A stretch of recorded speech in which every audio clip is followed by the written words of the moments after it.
Hello students, आइए करते हैं एक्सरसाइज 5.3 का क्वेश्चन नंबर 5। क्वेश्चन दिया है the first term of an AP is 5, the last term is 45 and the sum is 400। Then find the number of terms and the common difference.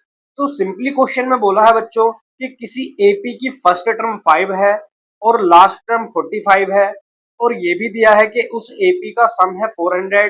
Then हमको find out करना है कि उस AP के अंदर कितनी टर्म्स हैं, और ये भी बताना है कि उस एपी का कॉमन डिफरेंस क्या है। तो आइए क्वेश्चन को सोल्व करते हैं। बहुत ही सिंपल क्वेश्चन है। तो क्वेश्चन में सबसे पहले हमको गिवन है बच्चों फर्स्ट टर्म। सो यहाँ पर स्मॉल ए की वैल्यू हो जाएगी बच्चों +5, एंड क्वेश्चन के अंदर हमको गिवन है बच्चों लास्ट टर्म। तो लास्ट टर्म को हम कहते हैं स्मॉल एल। तो स्मॉल एल की वैल्यू है बच्चों यहाँ पर 45, एंड हमको गिवन है बच्चों sum of n terms of this AP. So यहाँ पर गिवन है S n is equals to 400।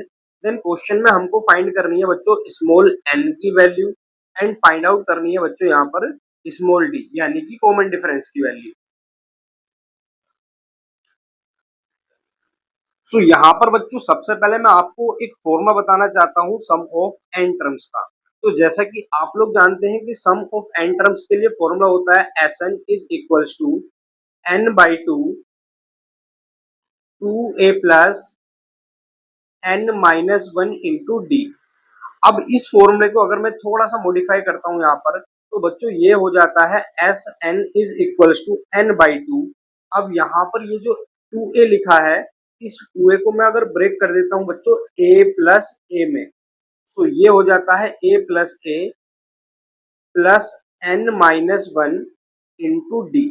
अब यहाँ पर अगर आप देखते हैं तो ये जो फॉर्मूला है बच्चों a plus n-1 into D, ये फॉर्मूला है बच्चों nth टर्म का, या फिर इसको हम कह सकते हैं लास्ट टर्म। तो ये बच्चों यहाँ से फॉर्मूला बन जाएगा s n is equals to n/2 into a plus last term l. तो ये भी बच्चों एक फॉर्मूला बन जाता है सम ऑफ एन टर्म्स का। अब यही फॉर्मूला मैं यहाँ पर यूज करने वाला हूँ इस क्वेश्चन के अंदर। तो आइए क्वेश्चन को सोल्व करते हैं। तो सबसे पहले बच्चों क्वेश्चन के अंदर हमको गिवन है S n is equals to 400। तो s n is equals to 400। अब एस एन का फॉर्मूला हम बच्चों यही वाला पिक करेंगे जो हमने अभी फॉर्मूला यहाँ पर बनाया है। सो फॉर्मूला हो जाएगा n/2 into a plus l is equals to 400। और यहाँ पर बच्चों ए और स्मॉल एल दोनों की वैल्यू हम पुट कर देंगे। सो ये हो जाएगा n/2 5 plus 45 is equals to 400, या फिर ये हो जाएगा बच्चों n/2 45 प्लस 5 को ऐड करेंगे, सो ये हो जाएगा 50 इज इक्वल्स टू 400। और जब हम बच्चों 2 से कैंसिल आउट करेंगे 50 को, सो ये हो जाएगा 25 टाइम, और यहाँ पर बचेगा n into 25 is equals to 400, या फिर n की वैल्यू हो जाएगी 400 अपॉन 25। और जब हम 25 से 400 को कैंसिल करेंगे, सो ये हो जाएगा बच्चों 5 5 आर 25, एंड ये हो जाएगा बच्चों 5 8 आर 40। या फिर इसको जब हम कैंसिल आउट करेंगे 5 से, तो ये हो जाएगा 16 टाइम।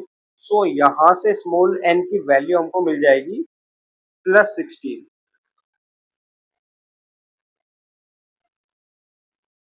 सो ये हो जाएगा बच्चों फर्स्ट आंसर। देन इसके बाद हमको बच्चों फाइंड आउट करना है कॉमन डिफरेंस।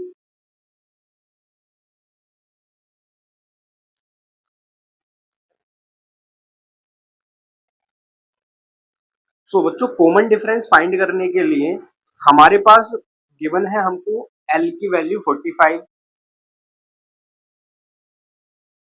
सो L की वैल्यू है 45, और L के लिए फॉर्मूला होता है बच्चों A plus n-1 into D, और इसकी वैल्यू है 45। सो यहाँ पर बच्चों A की वैल्यू हम पुट करेंगे। A की वैल्यू है 5 प्लस n की वैल्यू हमने फाइंड की थी 16। सो ये हो जाएगा 16 - 1 into d is equals to 45।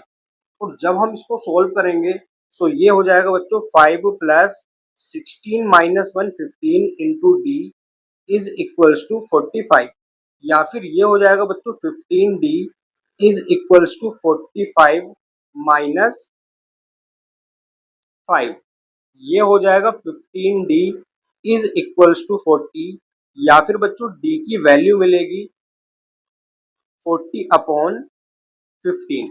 अब इसको जब हम कैंसिल आउट करेंगे सो ये हो जाएगा बच्चों 5 3s are 15 and 5 8s are 40। So small d की वैल्यू हमको मिल जाएगी बच्चों 8 अपॉन 3।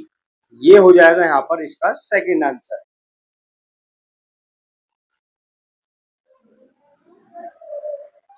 आई होप बच्चों आपको ये क्वेश्चन अच्छे से क्लियर हो गया होगा। अगर आपको कोई भी डाउट रहता है तो आप कमेंट सेक्शन में मुझको बता सकते हैं। मैं पूरी कोशिश करूंगा आपके उस डाउट को क्लियर करने की। तो अगर आपको ये वीडियो पसंद आ गई है तो इस वीडियो को लाइक करें, चैनल को सब्सक्राइब करें और इस वीडियो को ज्यादा से ज्यादा शेयर करते हैं अपने सभी दोस्तों के साथ। Thank you for watching this video.